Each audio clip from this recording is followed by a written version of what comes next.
Chapter 1. I can't believe it! Lady Rosamond Hawkhurst had lived through worse days than this, but not many.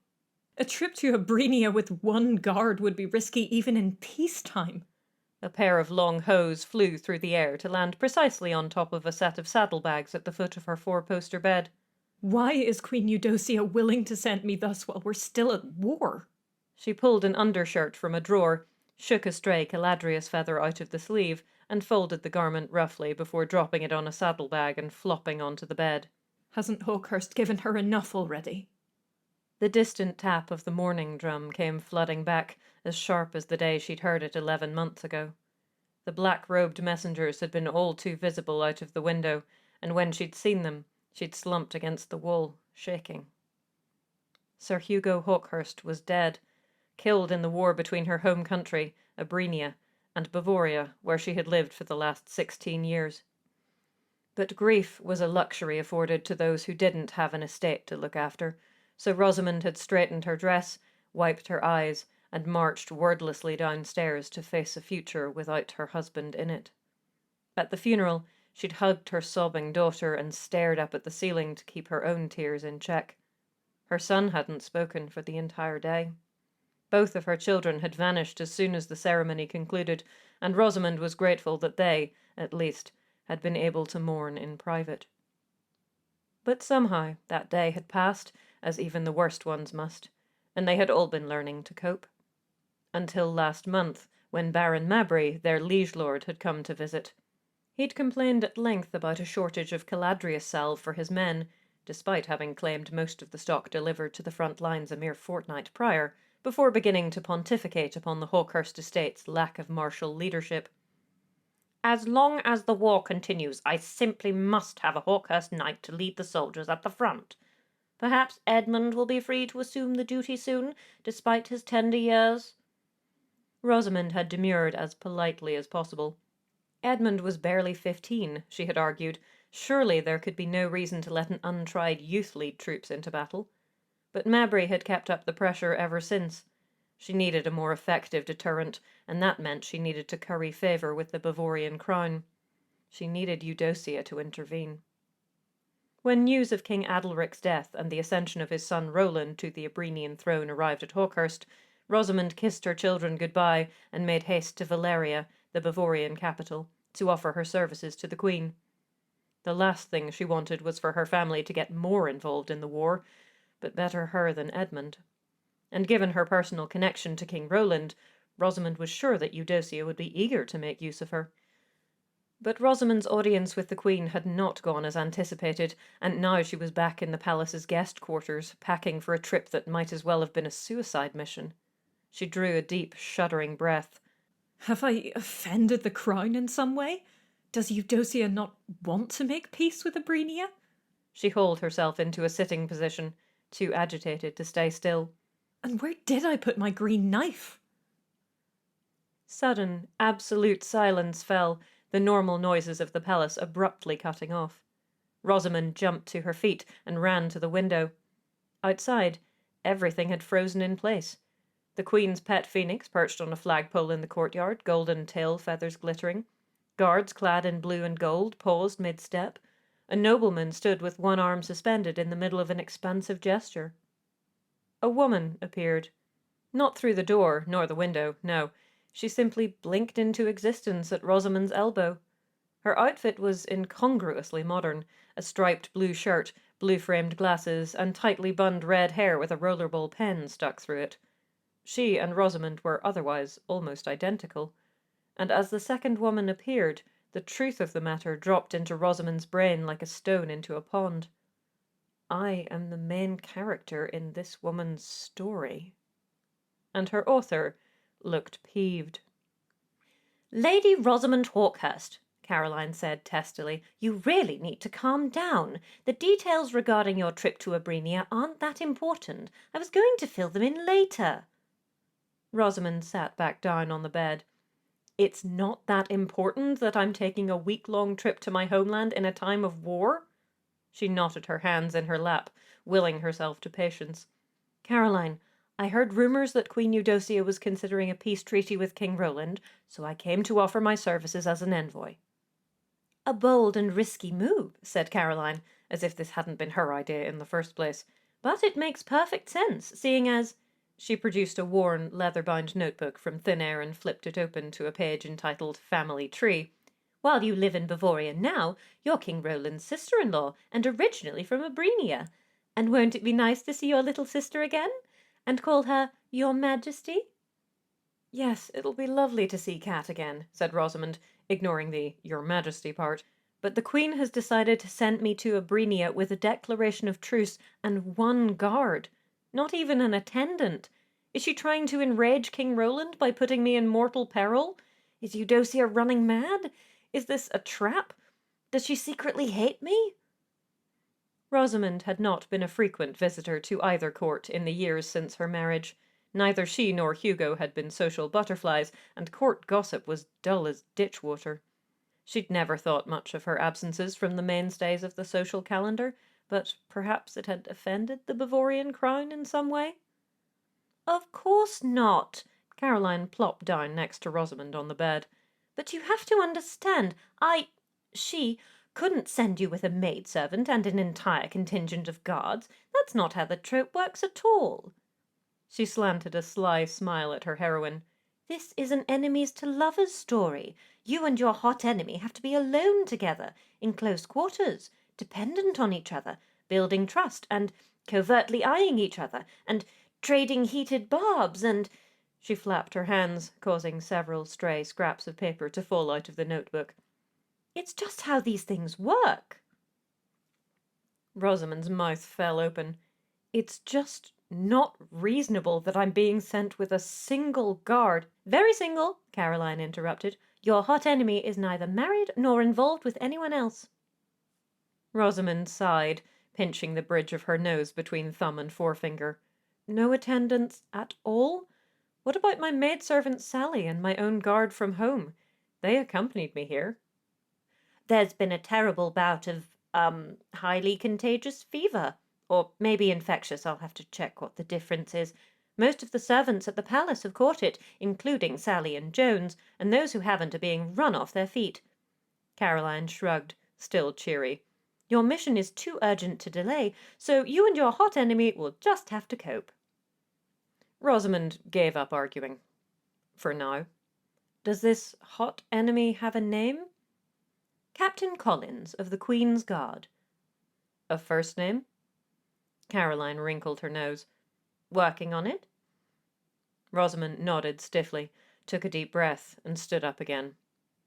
Fine. She could survive this. She could facilitate peace and end the war.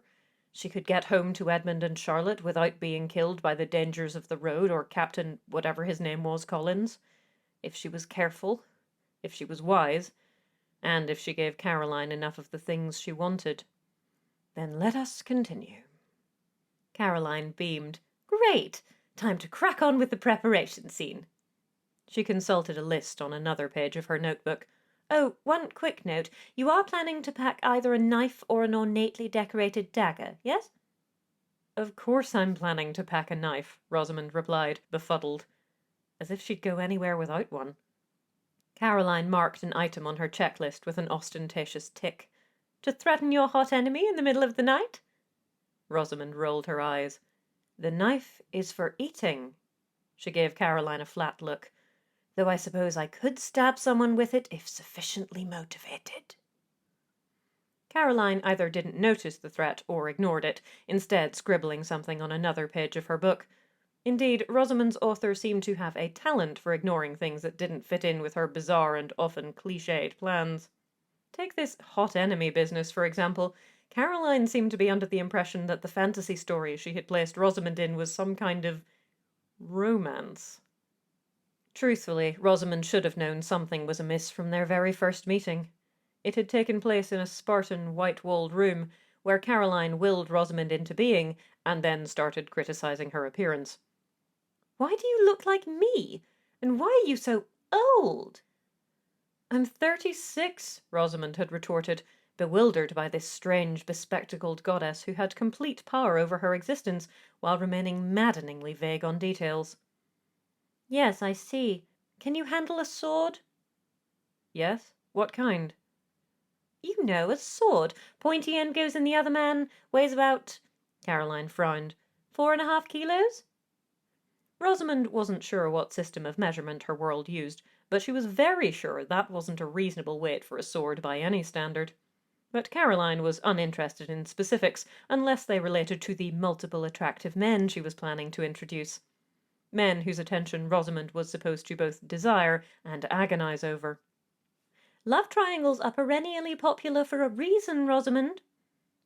Rosamond, whose grief for Hugo still caught her by surprise at odd moments, was not impressed by this, especially now that she was preparing to embark on a dangerous mission. The reason she had come to the palace had nothing to do with romance and everything to do with the safety of her children, children of a wonderful marriage to an irreplaceable man. But it was no use trying to make this point to Caroline. I assume that you're packing traveling clothes? Caroline inquired, making another note. Yes. And your most beautiful gown? Rosamond's eyes drifted to the saddlebags and the items jumbled atop them. Before she left the Hawkhurst estate 5 days ago, she had packed 2 court-appropriate changes of clothing, the green velvet underdress and surcoat she was currently wearing, and another dress, the details of which currently escaped her. Caroline still bent over the notebook, folded over the corner of a page and scribbled something that Rosamond interpreted as wobbly dress. I haven't made up my mind about your other gown yet, Caroline said, snapping the book shut and looking up, but I'm making a note that you're packing it. Rosamond pressed her fingers to her temples. She felt a headache coming on. Lovely. Could you please leave me in peace to finish this? Caroline faded out of view, and Rosamond forgot that the other woman had ever been there. But she remembered that her green knife was in the 3rd drawer. Caroline Lindley was rather enjoying her new story. It did require an awful lot of internet research about subjects ranging from the difference between woods and forests to the probable weight of a sword, but she had to admit it was creatively refreshing. Definitely better than attending useless meetings and serving as wildly overqualified tech support for CrossGuard Solutions' chief finance officer. Database administration, Caroline's actual job, lagged a distant third behind doodling in her notebook while her colleagues debated minutiae and, more recently, playing the part of George Radley's pet IT monkey. So for the past few years, Caroline had turned to writing fan fiction, slotting characters from large movie franchises into coffee shop romances. This had garnered her a small but enthusiastic audience who had subsequently demanded the stories as actual books.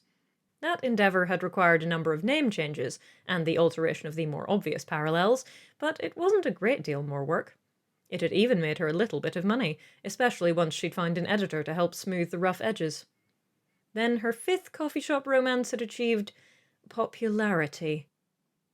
Or, to be more accurate, popularity on a certain section of social media. This had meant what felt like every single internet denizen suddenly had opinions, which hadn't been great for Caroline's self-esteem. She didn't consider herself the world's best writer by any means, but the acidity of a few of those reviews had left a mark.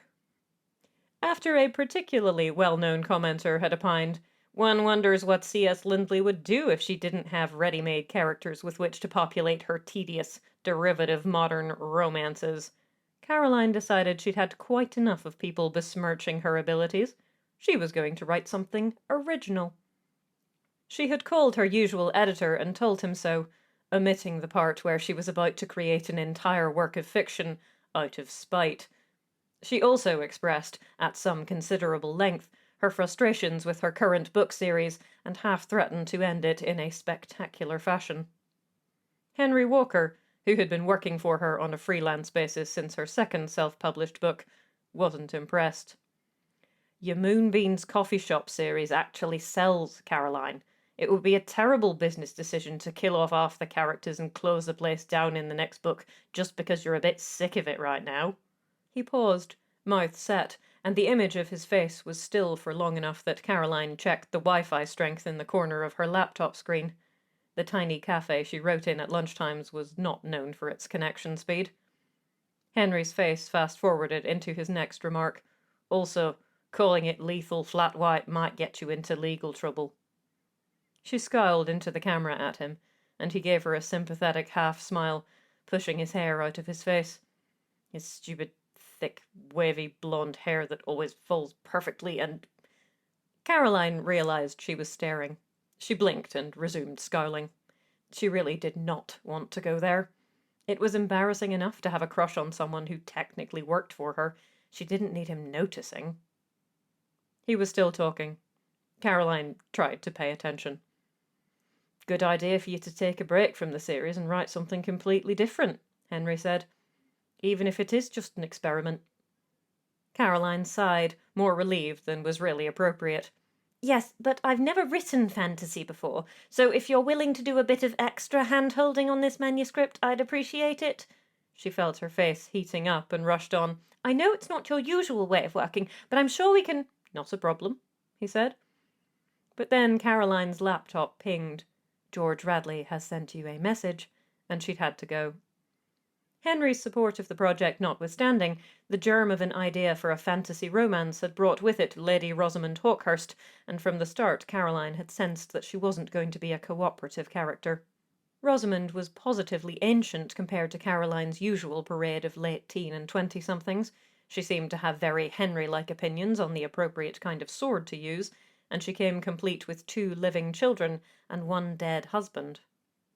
The hot enemy, Captain Collins, would probably be a little easier to work with, and Caroline had a charming character she'd originally been working on for a different story to cast as the hot childhood best friend, but Rosamond? Rosamond was clearly trouble. And yet, Henry had seemed keen on the idea. That counted for something.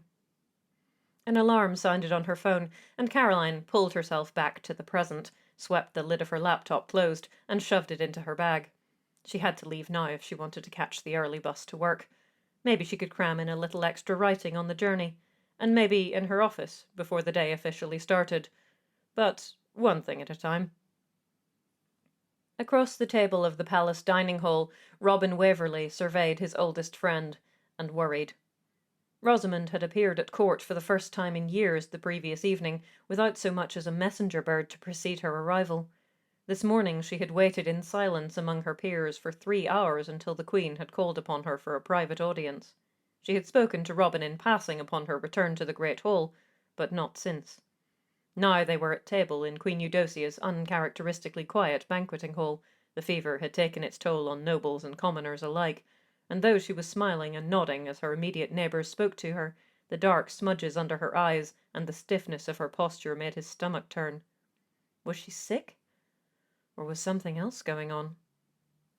Robin wasn't surprised when Rosamond left dinner early, but staying to hear the end of Countess Linavar's long-winded tale of border skirmishes meant it took him a few moments to follow suit. He caught up with Rosamond as she exited the hall, snagging her arm at the base of the sweeping staircase that led up towards the guest quarters. She didn't quite jump when he touched her, but she did relax when she saw who it was. Rosie, Robin said, trying to keep his voice light. May I be so bold as to say it's wonderful to see you? It's been half a year since you last saw me, said Rosamond, so that would be an appropriate comment. She'd written to him a few times, but it was true, Robin realized with chagrin. He'd only seen her twice, and that briefly, since Hugo's body had been committed to the flames. At the funeral she had moved through the crowds like a ghost, bowing, making small talk, attempting to smile, and her current manner retained that distant, careful quality, even now they were alone. The crease in Robin's brow deepened. He had not anticipated the degree to which grief still shadowed her. A Bavarian himself, Robin had attended boarding school with Rosamond in the neighbouring country of Coulter. Both the school and the country had retained absolute neutrality regardless of which nearby sovereign states went to war, over what, and with whom, ensuring that Coulter itself was never the object of hostilities. Robin missed the simplicity and quiet of that country sometimes, but hope sprang eternal that he could go back one day. Rosamond, as the eldest daughter of Abrenian paper merchants who had bought their patents of nobility, had retained absolute unconcern with the dictates of politics or status. They'd become fast friends, keeping up a correspondence even after they went their separate ways. Robin had been delighted when Rosamond married Sir Hugo Hawkhurst as part of the previous Abrenian-Bavorian peace agreement. This had brought her to the Hawkhurst estate in northeastern Bavaria, and for much of their 20s they had seen each other fairly regularly. Robin had been particularly pleased to see how well Rosie and Hugo got on, and took special pleasure in regaling Sir Hugo with stories of Lady Hawkhurst's school days. But then the realities of Robin's own private obligations had intervened, and he had visited less often than he should have, especially since Hugo's death last year.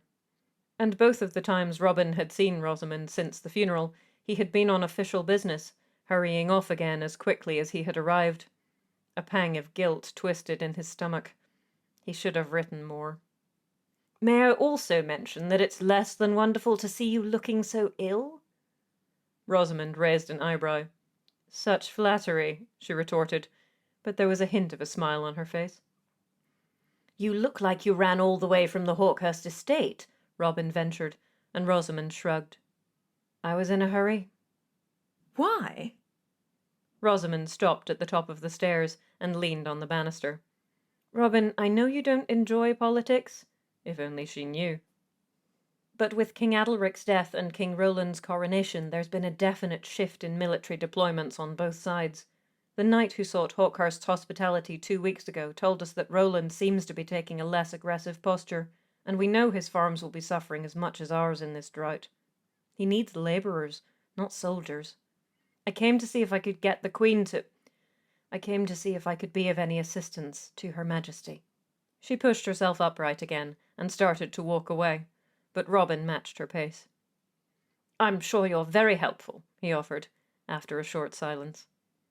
Rosamond gave him a wry smile, though the set of her shoulders belied it. "I am a model of helpfulness, but also a dire warning as to why one shouldn't skimp on sleep when travelling. Good evening, Robin." And before he could think of a reason to detain her further, she reached the door to her rooms and disappeared. Robin frowned. That Rosamond had come all the way to court after years of absence was a clear sign that something was amiss at Hawkhurst.